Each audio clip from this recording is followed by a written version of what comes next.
In this video, we get a tour and see the largest wooden stave church in Norway, and then we get a guided tour with a great detail about this church, so please stay tuned. Are you guys ready? Doesn't know what to do. Give you and your bunny a cuddle. He has a bunny too. To purchase tickets, you don't go to the church directly, you go to the gift store, and it's 90 kronos per person, which is about $9, and kids are 30 kronos, which is about $3. I put chapters because it's a pretty long video, so you could skip around and see what you like to see when watching this video about this amazing 800-year church. So this is what they would wear back then. Yes. So the knife, everybody wore a knife. This was traditionally from the Viking Age. It was not a weapon, it was a tool. And everybody wore a knife in Norway until the 90s. In the 90s, they made this law that told people that you weren't allowed to wear knives publicly. Yeah. When you say the 90s, that was 1990. Yes. Also, just really recent. Yeah, but still, in the more rural areas like this, people still wear knives publicly. Thank you. But not in the big That cities. is not a tool. What So- is that? Oh, that's for defense? Yes. So this is what they call a scissor. This is one scissor. When you cut with a regular scissor, it's actually a pair of scissors. It's two of these. So this was the secondary weapon. You had a sword and you had this. So if you dropped your sword, if you needed a bit extra help, you take out your secondary weapon. This is also what's nice about going off peak season. We were able to have this tour all to ourselves, so we were able to ask a lot of good questions, and he did a really good job answering them. At one point in history, there were about 1,000 stave churches like this in Norway, but now there are only 28 left, and this is the biggest one. And she is 17 meters wide, 25 meters long, and 29 meters high. And the name Stave Church comes from the way it's built. It's actually a stave building. And the basics of a stave building is that in the bottom you have a square wooden frame, and this is the wooden frame. And in each corner of that wooden frame you have the staves, like that one or that one, in the corners. And on the top of the staves you have another square wooden frame. And in between the staves you have the wooden panel or the wall. And all the pieces are supposed to be cut and carved so they fit together without the use of nails. And that's the basics of a stave building. And originally the entire church was built without using a single nail. And this was not a method that they invented around the time to build the church. This was an old method of building. The Vikings used this stave method in their longhouses, and the people before the Vikings used this stave building method. And also on this building we have the passageway that goes all the way around the church, which is also a part of the construction. And this passageway serves different purposes. One of them is that it works as a support on the walls. Because when they build this church, they build it to last for hundreds of years. So they needed the extra support on the walls to stabilize them. And this philosophy of preserve or building buildings that was going to last for hundreds of years, this was something that came with Christianity. The Vikings, they built their buildings to last for about 60 years. So that is one of the reasons why it's built on top of a frame that lies on top of stones. And this passageway also protects the inner walls against the weather, against the snow and against the rain. And that's the reason why these walls are the original walls to the church, because they have never been exposed to the rain. And also the passageway helps to regulate the climate inside the church. If you translate the word for this passageway directly from Norwegian, it means cool way, because it helps to keep it cool and dry. And we can feel that especially during a hot summer day. No matter how hot it gets outside, it's always cooler inside the church. And also, during the Middle Ages, this passageway had a practical use as well, because not everyone was allowed inside churches. If you had a contagious disease, like leprosy, you weren't allowed inside, or if you were unbaptized, or if you were drunk, you weren't allowed inside the church. The tradition was that these people had to listen to the sermon through a little window up with the altar, and you can see that window up there. But at least with this church, you were protected against the weather. Not every church had this opportunity. And also, until 1860, you were told by law to always carry a weapon to defend yourself. A sword, an axe, a gun. But you weren't allowed to bring weapons inside the church, so they stacked their weapons outside in the passageway. This was also called a weapon house because of all of the weapons. But when they went out into the forest to find the right trees to build this church, they had to look for pine trees. The entire church is built out of pine. And they had to find trees that was between 300 to 400 years old. But before they cut on the trees, what they did was they cut off the top of the pine tree and they took off all the bark and just left one stripe of bark that reached to the top. And this starts a process where the resin inside the tree seeps out into the woodwork. The tree tries to repair itself. And this process could take up to 30 years. But when the process was done, the wood was naturally impregnated, so it could resist moisture much better. And also, this impregnation method helps to prevent the bugs from eating of the wood. And we can see that on these walls. They have been there for hundreds of years, but they haven't been attacked by the bugs. And another thing about this impregnation method, it helps to prevent the wood from cracking. If you take a look at the corner staves, they are the original staves to the church. And we can see that there are no cracks in the wood. But a lot of these inner staves were replaced during the 1800s.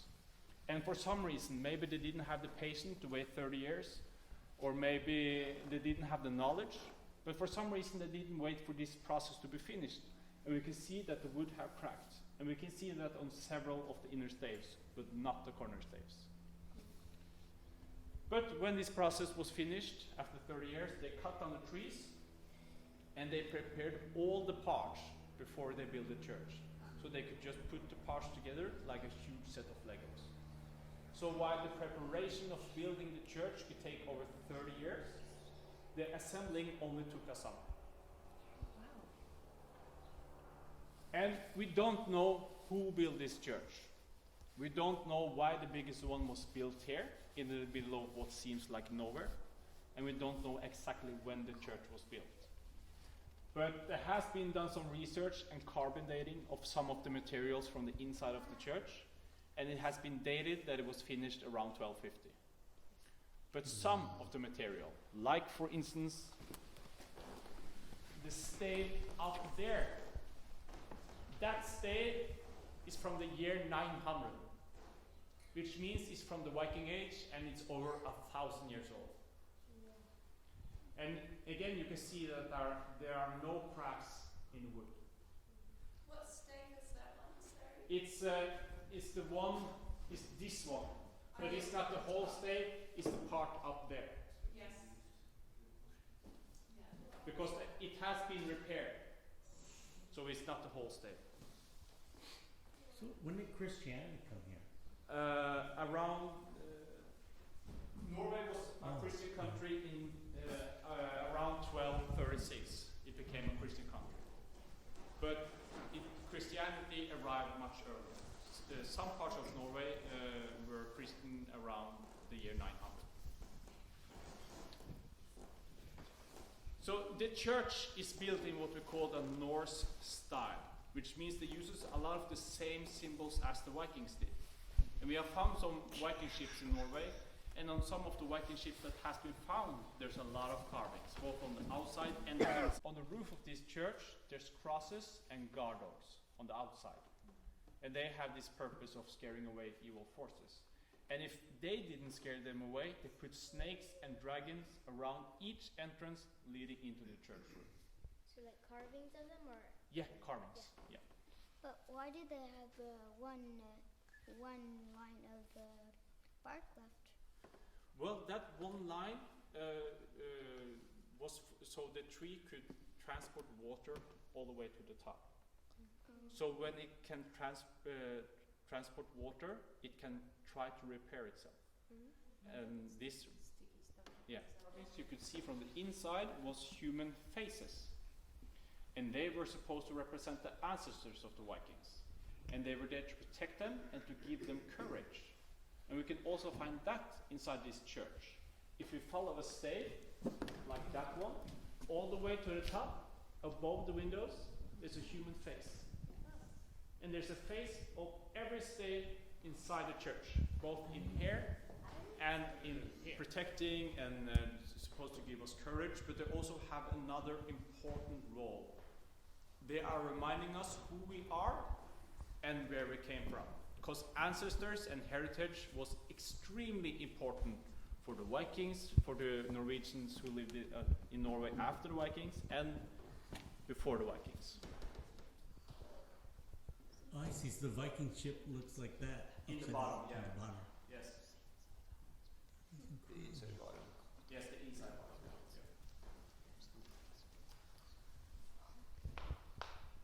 Yeah. And even though by the time they built this church, they had turned their backs to the old gods, there was still a lot of superstition amongst the people. And we can find this in the architecture of the church.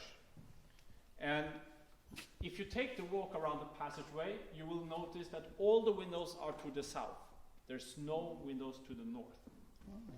And this is because they thought that there was something scary and sometimes evil about the north wind.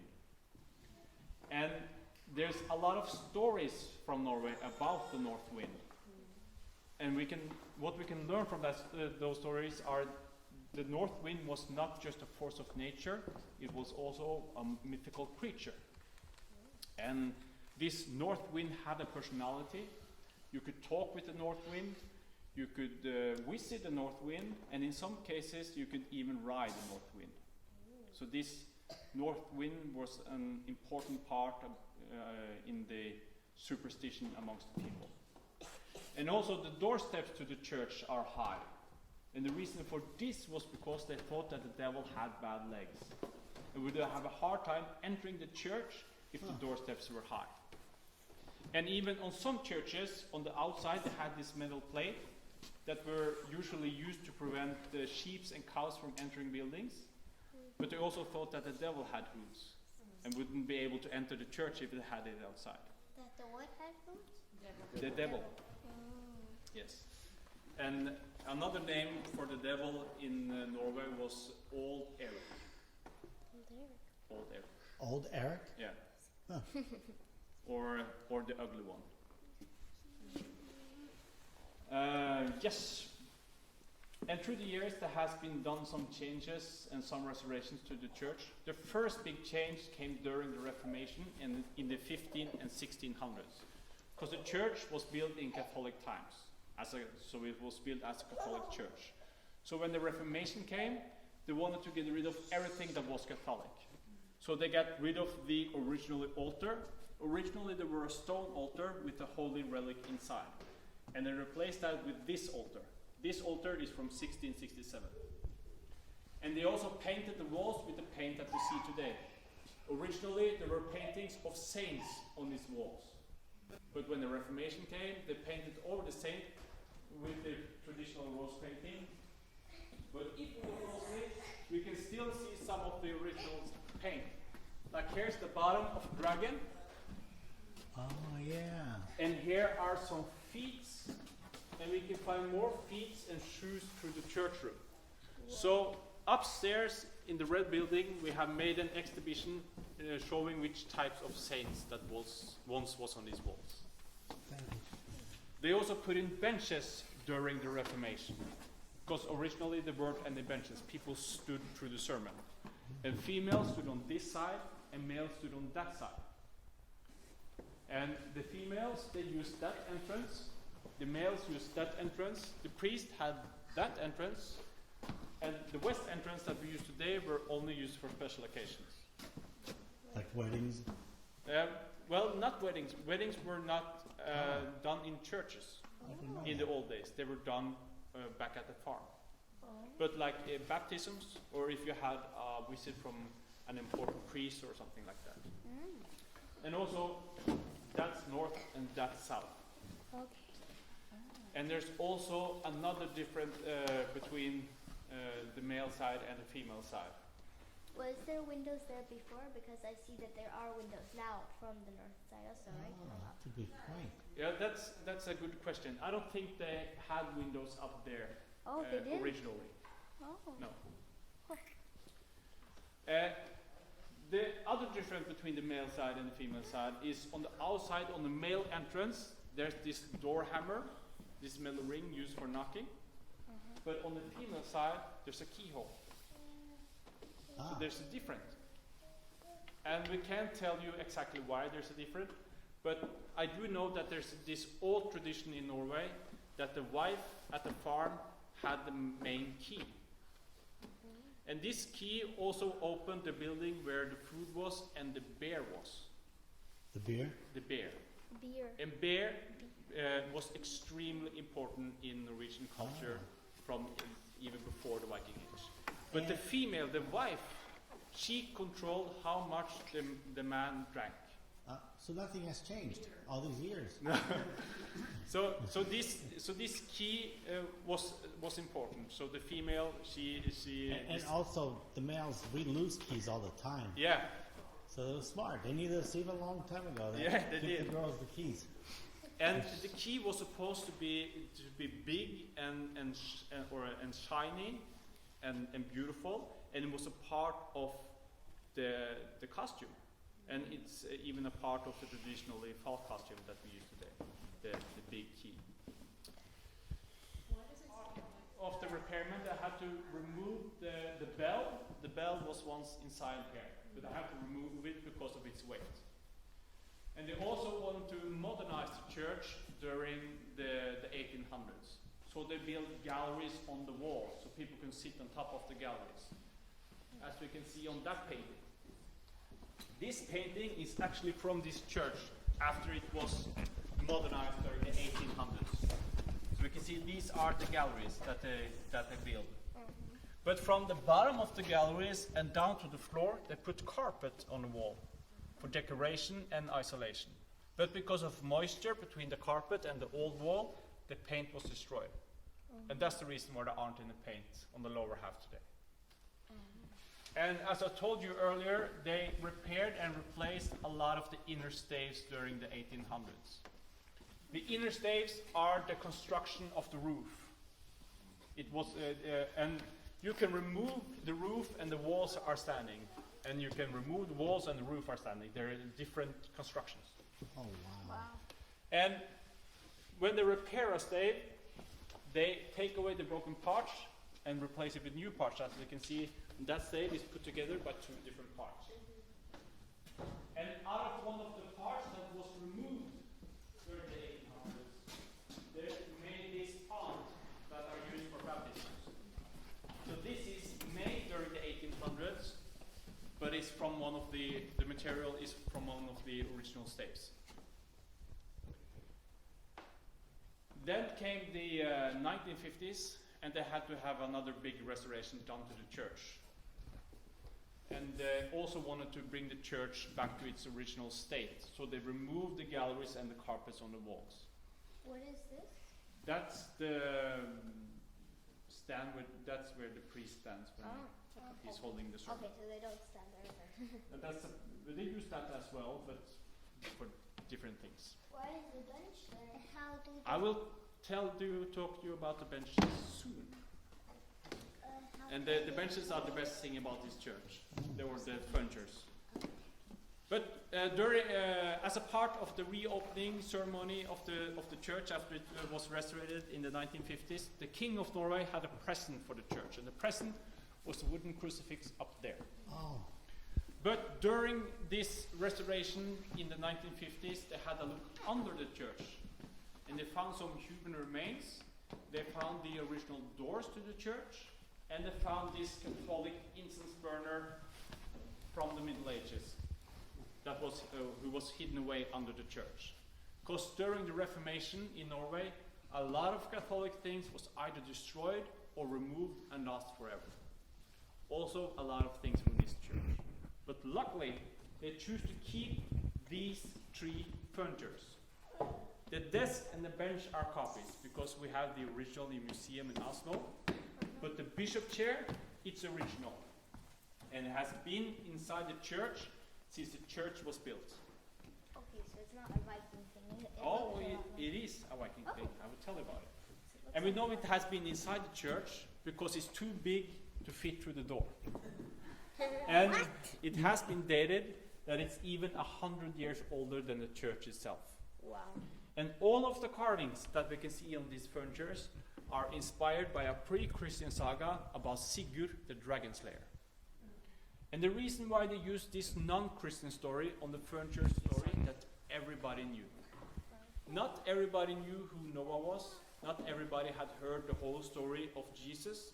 And all the Bibles in Norway 800 years ago were written in Latin. So the church, they used this story to explain heavenly virtues. And this was a very important story at the time. You can find carvings from this story in other stave churches as well.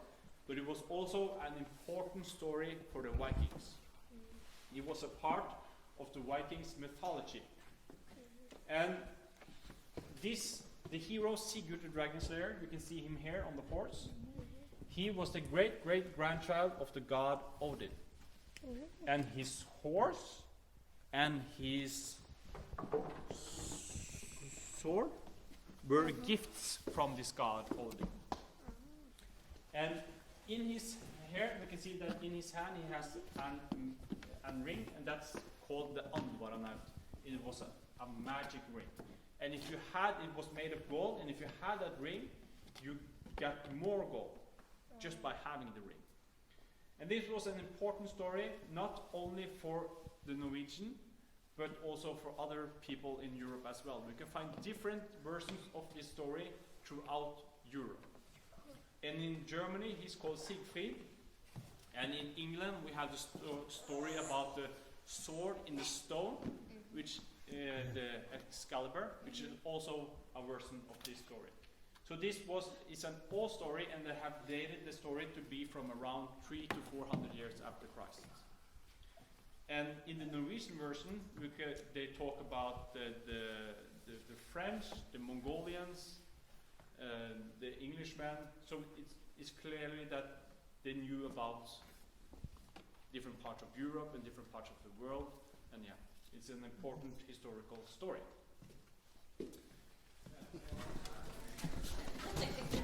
Ladies first. Oh, okay. Oh yeah, I see the faces up there. Yeah, I will tell you about those spaces. So we can imagine that the holy buildings of the Vikings had portals like this, but with a Norse message instead of a Christian message. Oh yeah, that's now I see that's the thing. Here's the snakes, and some of them are dragons. They are there to bind the evil.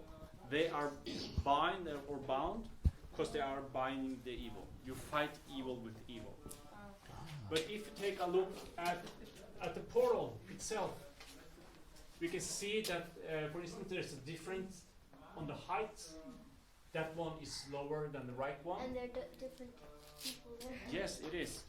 And in the old days, people thought that right was better than left. And even the word for right in Norwegian means higher.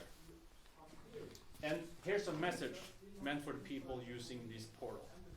Here we have a reminder of damnation on the left side, on the bad side. So there's a man sitting in the mouth of a beast, reminding you, you can go to hell, there is something evil, there is something called damnation. But on the right side, there's a man who's happy, who's not in the mouth of a beast. There's a reminder of salvation. And originally, the door was supposed to open and cover the damnation, leaving just the salvation as you enter the house of God. And you can find a different message on the priest's entrance and also on the female entrance. That is so cool. Thank you so much for sharing that. Why is there? So this was how they talked to the things that we couldn't see. And we could see them, and it also is talking to us or giving us, reminding us. Yeah. They didn't have iPads, they had lots of time to make Yes. Yes. nice buildings. And when you are passionate about something, you really put time in it. And I think you do that also. Are those snakes and dragons like Viking style? It looks a little Yeah. bit like that. You can find the same type of carvings on Viking ships and even on their houses and on their horse. What's called the thing? No, not the saddle. Carriages, horse carriages. Yeah. Or the wagons can. And the wagons, on their weapons, on their tools, on everything. They put carvings like this on everything, on their houses. Yes. Plague. We also lost a lot of knowledge about building these types of buildings. And the reason why we use nails today is because that's the south side. So there's where the sun is on the warmest, right? So the tiles or the shackles on the roof,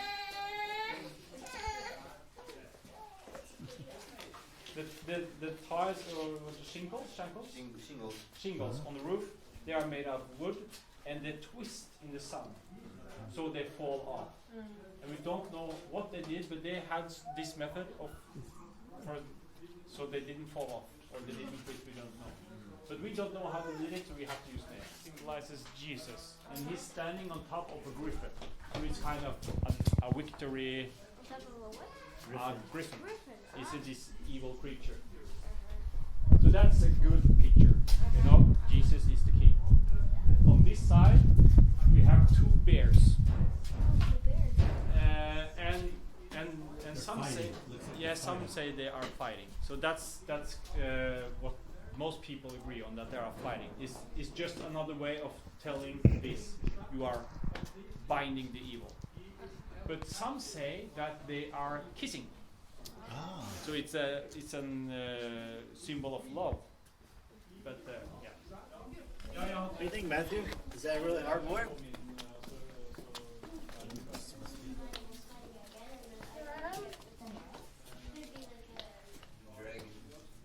These are two dragons. These are dragons. Are you It's sure? like- Let me see if this one has the same. Yeah, it could be dragons or it could be lions. No, that is a big tree. He triumphs over the devils in leaves, and they symbolizes purity and purity. And no snakes, he said. And no snakes. And also these are the side with the keyhole. Oh, that's the keyhole. That's the keyhole. Oh, it's And There are two keyholes. well, yeah, I don't think this was meant to use. I think this was just a symbol of their role. And as we can see on how they build this building, they had a lot of the traditions that they had from the Viking Age. And one of the religious traditions in the Viking Age was that magic was only allowed for women because they were stronger spiritually. And when we know that and we take a look on the different entrances, we can see that all the snakes scaring away bad things are on the male side, not on the female side. And why didn't they have to scare away the bad things on the female side? Perhaps they thought that the females were stronger spiritually and that they were more pure beings. They did not sin so easily as men did. Now, according to history, the people who cheated, the people who drank too much, the people who gambled too much, were the males, not the females. The females were purer beings, and we can see that that's why, or we can see that there are lilies, the sign of purity, and no snakes and no dragons. I would highly recommend visiting this church. And our tour guide told us that in the summertime, right out here in front of the barn, in front of the church, they do skits and reenactments of battles and so forth. And in this barn right here, down there is where we buy the tickets, and in the basement they have this exhibition that shows what the church was like back in the old days. There's also this movie you could watch with English subtitles. It's an old movie, like from the 1920s or so. But we got there right when it ended, so we didn't see any of it. It looked kind of scary, the last part that we did see. But once we finished with the church, we headed back to our friend's place where he manages, and we had lunch. Really healthy vegetarian lunch that everybody seemed to enjoy. How'd you guys like your lunch? Was it good? Don't make us try to open our eyes. Okay. Thank you for watching. If you enjoyed this video, please give it a thumbs up. And please consider subscribing to our channel if you like this kind of content. Join us next week where we go to the Oslo Opera House and climb up on the roof.